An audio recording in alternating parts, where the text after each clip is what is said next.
Hello everyone, हमारी 3 app है। Bhushan science plus पहली ऐप जिसमें हम मेडिकल, फार्मेसी और नर्सिंग के video lecture study material provide करते हैं।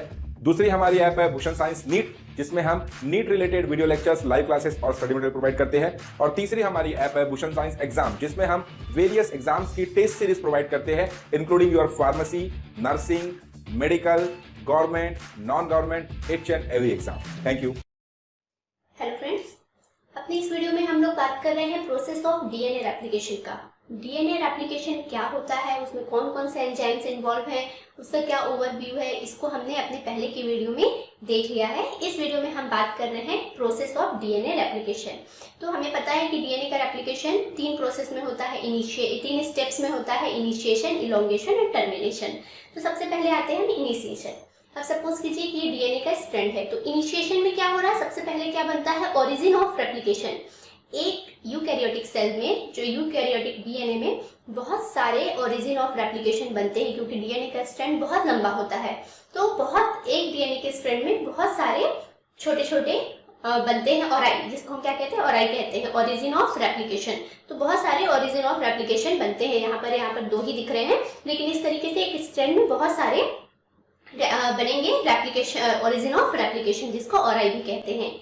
ये जो ओराई जहां पर बन रहा है, यही वो प्लेस है जहां से स्टार्ट होगा डीएनए का रेप्लिकेशन। जो डीएनए का रेप्लिकेशन हो, यहाँ पर नहीं होगा कभी भी। जो ओरिजिन ऑफ रेप्लिकेशन है वो उसी जगह पर स्टार्ट होगा।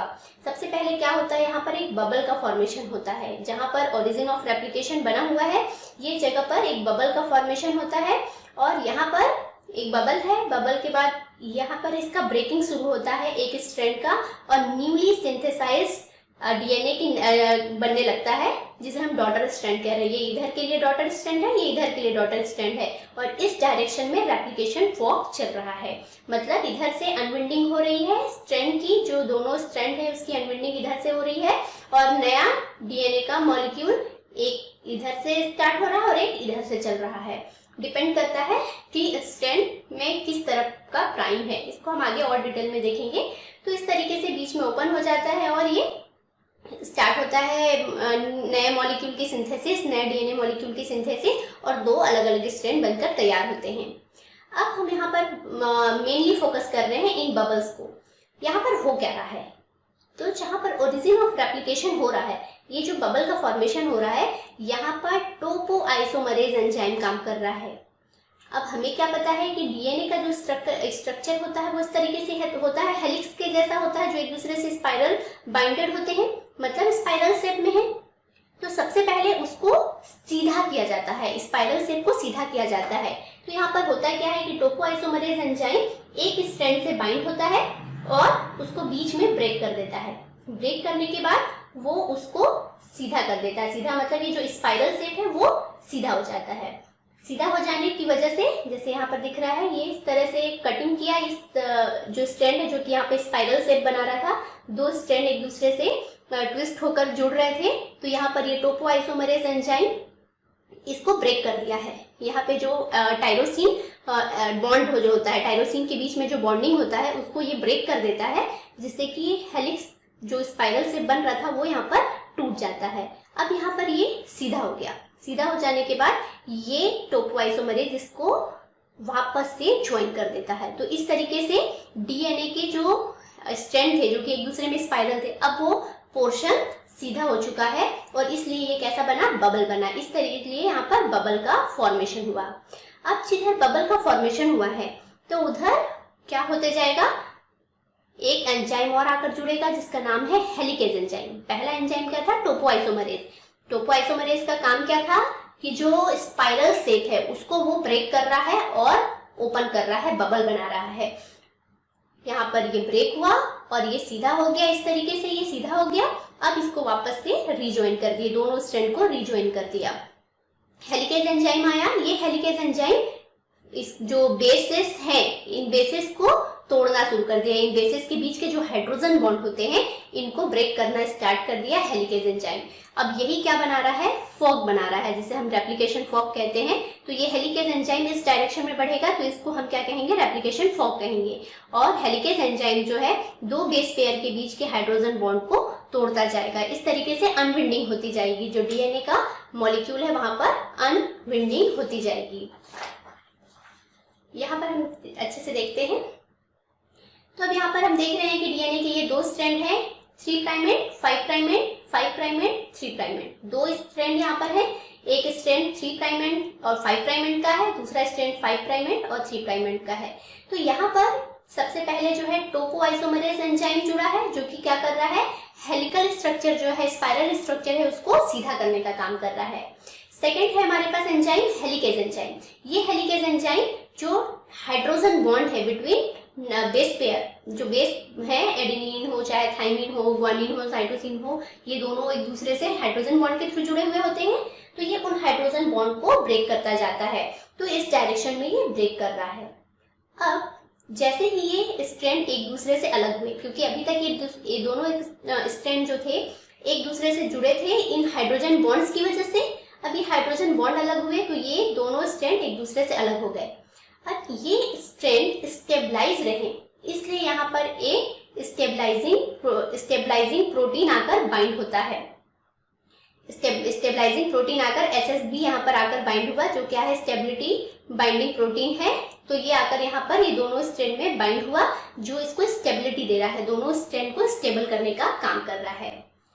इसके बाद जो RNA प्राइमर है, इसकी सिंथेसिस होती है बाय DNA पॉलीमरेज अल्फा या फिर प्राइमेज एंजाइम की। यहाँ पर हमने दो स्ट्रैंड की बात की है। तो एक स्ट्रैंड होता है लीडिंग स्ट्रैंड और एक होता है लैगिंग स्ट्रैंड। ये स्ट्रैंड है लीडिंग स्ट्रैंड। इसे हम लीडिंग स्ट्रैंड क्यों कह रहे हैं, क्योंकि इसमें जो सिंथेसिस होगी, क्योंकि यहाँ पर 3 प्राइम एंड है, मतलब इसका कॉम्प्लीमेंट्री जो स्ट्रैंड होगा उसका जो एंड होगा वो 5 प्राइम होगा। तो हमेशा ही डीएनए की सिंथेसिस 5 प्राइम टू 3 प्राइम होती है। तो इसलिए ये स्ट्रैंड क्या कहलाएगा, लीडिंग स्ट्रैंड। इसे हम क्या कहेंगे, लीडिंग स्ट्रैंड कहेंगे। तो लीडिंग स्ट्रैंड और लैगिंग स्ट्रैंड में सेम टाइम पर चलते रहता है डीएनए के नए मॉलिक्यूल की सिंथेसिस, लेकिन हम एक एक करके समझते हैं। तो सबसे पहले हम देख रहे हैं लीडिंग स्ट्रैंड में। तो लीडिंग स्ट्रैंड हम उस स्ट्रैंड को कह रहे हैं जिसमें जो नया मॉलिक्यूल डीएनए का सिंथेसाइज हो रहा है वो 5 प्राइम टू 3 प्राइम की तरफ हो रहा है, जिसका डायरेक्शन जो है बिल्कुल सही है, 5 प्राइम टू 3 प्राइम की तरफ है। अब यहाँ पर क्या हो रहा है, सबसे पहले कि डीएनए पॉलीमरेज अल्फा एंजाइम, या इसे हम प्राइमेज एंजाइम भी कहते हैं, ये एंजाइम आकर जुड़ जाता है और एक आरएनए प्राइमर की सिंथेसिस होती है। ये आरएनए प्राइमर बहुत ही छोटे न्यूक्लियोटाइड के होते हैं, जिसमें 10 to 20 न्यूक्लियोटाइड्स आकर जुड़े हुए होते हैं। तो आरएनए प्राइमर वहीं पर स्टार्ट होता है बनना जहां पर 3 प्राइम हाइड्रोक्सिल ग्रुप प्रेजेंट होता है। तो यहाँ पर क्या हो रहा है, एक छोटा सा आरएनए प्राइमर बना जिसमें लगभग 10 to 20 न्यूक्लियोटाइड्स हैं। ये आरएनए प्राइमर की सिंथेसिस किसके द्वारा की गई है, तो डीएनए पॉलीमरेज अल्फा या फिर प्राइमेज एंजाइम। इसके बाद फिर यहाँ पर आता है ये एक सबसे पहले एक एंजाइम आया। अब दूसरे में क्या हो रहा है कि यहाँ पर इस ओरिजिन ऑफ रेप्लिका है, यहाँ पर ये आरएनए प्राइमर है जिसकी सिंथेसिस हो चुकी है। अब यहाँ पर दो चीजें आकर जुड़ेंगी, एक है स्लाइडिंग क्लैम्प, ये कुछ प्रोटीन के मॉलिक्यूल्स होते हैं, और दूसरा है डीएनए पॉलीमरेज थर्ड एंजाइम, या फिर इसे हम डेल्टा एंजाइम भी कह रहे हैं। तो यहाँ पर दो एंजाइम आकर जुड़ा, स्लाइडिंग क्लैम्प यहाँ पर आकर जुड़ा है एक, जो क्या कर रहा है, डीएनए के स्ट्रैंड को स्लाइड कर रहा है, मतलब आगे खिसकाने का काम कर रहा है, और डीएनए पॉलीमरेज थर्ड। तो डीएनए पॉलीमरेज थर्ड एंजाइम का काम क्या है, नए नए न्यूक्लियोटाइड्स को लाकर इन आरएनए के प्राइमर मॉलिक्यूल के साथ जोड़ देना। अभी हमने पहले में क्या देखा था, केवल आरएनए प्राइमर बना है, ये केवल आरएनए प्राइमर है। अब इसके आगे ये डीएनए पॉलीमरेज थर्ड एंजाइम अलग अलग न्यूक्लियोटाइड्स को लाकर जो इसके कॉम्प्लीमेंट्री न्यूक्लियोटाइड्स हैं उनको लाकर जोड़ता जाता है, और इस तरीके से डीएनए की सिंथेसिस, नया मॉलिक्यूल जो है डीएनए का वो सिंथेसाइज होता जाता है रेप्लिकेशन फॉर्क के डायरेक्शन में। इस तरीके से लीडिंग स्ट्रैंड में नया डीएनए का मॉलिक्यूल सिंथेसाइज हुआ। तो यहाँ पर कोई भी ब्रेकिंग नहीं हो रहा, केवल एक बार आरएनए प्राइमर बना और उसके बाद डीएनए पॉलीमरेज थर्ड एंजाइम जो है वो यहाँ पर कंटिन्यूअसली इसके कॉम्प्लीमेंट्री जो डीएनए न्यूक्लियोटाइड्स हैं उनको लाकर ऐड करता जाता है। तो कंटिन्यूअस मैनर में यहाँ पर सिंथेसिस हो रही है डीएनए के मॉलिक्यूल की। तो इस तरीके की जो डीएनए मॉलिक्यूल की सिंथेसिस होती है कंटिन्यूअस मैनर में, वो केवल लीडिंग स्ट्रैंड में ही पॉसिबल है। लैगिंग स्ट्रैंड में ऐसा नहीं होता है। तो लीडिंग स्ट्रैंड जो है उसमें कंटिन्यूअस मैनर में डीएनए की सिंथेसिस होती जा रही है। जब जो डीएनए का मॉलिक्यूल है वो नया मॉलिक्यूल सिंथेसाइज हो जाता है, तब यहाँ पर जो एंजाइम है डीएनए पॉलीमरेज थर्ड वो हट जाता है और इस आरएनए प्राइमर को यहाँ से रिप्लेस कर दिया जाता है। यहाँ पर आरएनए प्राइमर एंजाइम जो है डीएनए पॉलीमरेज फर्स्ट एंजाइम के थ्रू इसको रिप्लेस कर देते हैं और इसके बाद फिर इसकी प्रूफ रीडिंग होती है। अब यहाँ पर जो लीडिंग स्ट्रैंड का डीएनए मॉलिक्यूल की सिंथेसिस थी नया मॉलिक्यूल की, वो कंप्लीट होता है। तो ये इस तरीके से एक स्ट्रैंड जो है उसका कॉम्प्लीमेंट्री स्ट्रैंड तैयार हो चुका है। ये जो है 5 प्राइम एंड है, 3 प्राइम एंड है, ये 5 प्राइम एंड है और ये 3 प्राइम एंड है। तो इस तरीके से 5 प्राइम टू 3 प्राइम के डायरेक्शन में कंटिन्यूअस मैनर में नया डीएनए मॉलिक्यूल का सिंथेसिस हुआ लीडिंग स्ट्रैंड में। अब हम बात करते हैं लैगिंग स्ट्रैंड की। लैगिंग स्ट्रैंड में किस तरीके से बाइंड होता है। तो अब हम यहाँ पर केवल किसको देख रहे हैं, लैगिंग स्ट्रैंड को देख रहे हैं। लीडिंग स्ट्रैंड कौन सा था, जहां पर डीएनए के मॉलिक्यूल की सिंथेसिस 5 to 3 प्राइम की तरफ हो रही थी। यहाँ लैगिंग स्ट्रैंड हम किसको कह रहे हैं, जिसमें अपोजिट डायरेक्शन में होगा, क्योंकि 5 प्राइम एंड इधर है, मतलब यहाँ पर जो आएगा वो 3 प्राइम एंड आएगा, इधर जो होगा वो 5 प्राइम एंड आएगा। तो सिंथेसिस डिसकंटिन्यूअस मैनर में चलेगी, ये अपोजिट डायरेक्शन में चल रहा है। हमारा रेप्लिकेशन फॉर्क का डायरेक्शन इधर का है, रेप्लिकेशन फॉर्क जो है इस डायरेक्शन में जा रहा है, लेकिन जो हमारी सिंथेसिस हो रही है नए मॉलिक्यूल की वो इस डायरेक्शन में हो रही है। तो इसलिए ये प्रोसेस बहुत ही कॉम्प्लिकेटेड हो जाता है, क्योंकि कंटिन्यूअस नहीं है कि एक बार आरएनए प्राइमर बना और वो डीएनए पॉलीमरेज एंजाइम थर्ड जो है वो वहां पे नए न्यूक्लियोटाइड्स को लाकर जोड़ेगा, फिर एक नया डीएनए का मॉलिक्यूल सिंथेसाइज हो जाएगा। यहाँ पर इस तरीके से बिल्कुल भी नहीं होता है। यहाँ पर छोटे छोटे फ्रेगमेंट्स में डीएनए के मॉलिक्यूल की सिंथेसिस होती है। तो किस तरीके से हो रही है, ये हेलिकेज एंजाइम है जो अनविंडिंग का काम कर रहा है, ये जो रेप्लिकेशन फॉर्क के डायरेक्शन में ये प्रोसेस चल रहा है। अब यहाँ पर जो है ये छोटे छोटे आपको एरो के निशान दिखाई दे रहे हैं, इसका मतलब क्या है, ये छोटे छोटे फ्रेगमेंट को डिनोट कर रहे हैं। यहाँ पे बहुत सारे छोटे छोटे आरएनए प्राइमर बनाए जाते हैं। RNA primase enzyme, DNA primase जो एंजाइम है डीएनए पॉलीमरेज अल्फा एंजाइम के थ्रू या फिर प्राइमेज एंजाइम के थ्रू आरएनए प्राइमर्स बन रहे हैं। ये छोटे छोटे आरएनए प्राइमर्स अलग अलग छोटे छोटे फ्रेगमेंट्स में बनाए जा रहे हैं। अब यहाँ पर same DNA polymerase third enzyme आकर यहाँ पर बाइंड होता है। हर जगह पर जहाँ पर भी आरएनए प्राइमर है वहां पर डीएनए पॉलीमरेज एंजाइम आकर बाइंड होगा और न्यूक्लियोटाइड्स के सीक्वेंस को ऐड करेगा। तो ये जो न्यूक्लियोटाइड्स जाकर यहाँ पर जुड़े, अब ये जो बना इसको हम क्या कहेंगे, ओकाजाकी फ्रेगमेंट्स कहेंगे। ये छोटे छोटे फ्रेगमेंट्स बना रहे हैं। ये डीएनए पॉलीमरेज एक कंटिन्यूअस मैनर में नहीं कर रहे, बल्कि एक छोटा सा फ्रेगमेंट तैयार कर रहे हैं इसके कॉम्प्लीमेंट्री डीएनए के लिए। तो ये छोटा सा जो हिस्सा है न्यूक्लियोटाइड का, ये इसमें लगभग 200 से 300 करीब न्यूक्लियोटाइड्स प्रेजेंट होते हैं। तो इन फ्रेगमेंट्स को हम ओकाजाकी फ्रेगमेंट्स कहते हैं। तो इस तरीके से इस लेंथ में बहुत सारे ओकाजाकी फ्रेगमेंट की सिंथेसिस होती है डीएनए पॉलीमरेज थर्ड एंजाइम के प्रेजेंस में।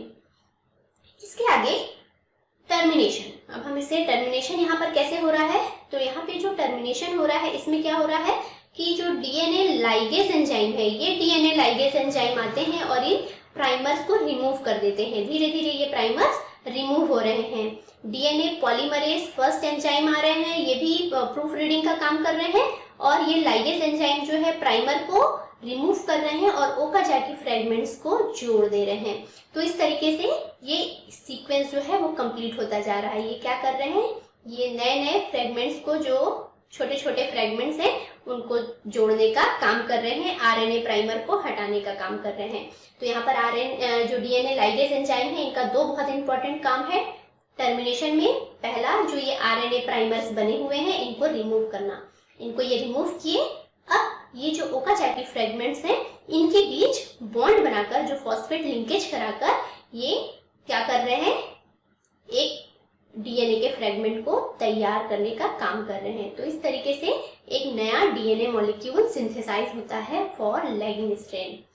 अब यहाँ पर छोटे छोटे न्यूक्लियोटाइड्स बने, छोटे छोटे फ्रेगमेंट्स बने, जिनको हम ओकाजाकी फ्रेगमेंट कह रहे हैं। इसीलिए जो लैगिंग स्ट्रैंड होता है, इसमें जो डीएनए की सिंथेसिस होती है वो डिसकंटिन्यूअस मैनर में होती है। छोटे छोटे फ्रेगमेंट होते हैं जिसको डीएनए लाइगेज एंजाइम उन फ्रेगमेंट्स को जोड़ने का काम करता है और एक नया डीएनए मॉलिक्यूल सिंथेसाइज होता है। डीएनए पॉलीमरेज फर्स्ट एंजाइम जो है वो क्या कर रहा है, प्रूफ रीडिंग का काम कर रहा है कि कहीं कोई बेस पेयर गलत तो नहीं हुआ है। फिर टेलोमरेज एंजाइम है। Telomerase enzyme repetitive guanine rich sequence को ऐड करता है और इससे इसके लेंथ को मेंटेन रखा जाता है, क्योंकि क्रोमोसोम्स जो होते हैं उसमें 4 आर्म होते हैं। एक क्रोमोसोम्स के 4 आर्म होते हैं, तो चारों आर्म्स के जो एंड होते हैं, जैसे अगर हम यहाँ पे बात करें इस तरीके से, अगर क्रोमोसोम का स्ट्रक्चर है तो ये इसका एंड हुआ, तो यहाँ पर 4 एंड है।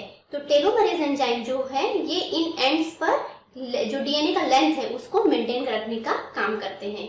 तो इस तरीके से ये हो गया टर्मिनेशन। तो यहाँ पर ये कंप्लीट हुआ डीएनए का रेप्लिकेशन।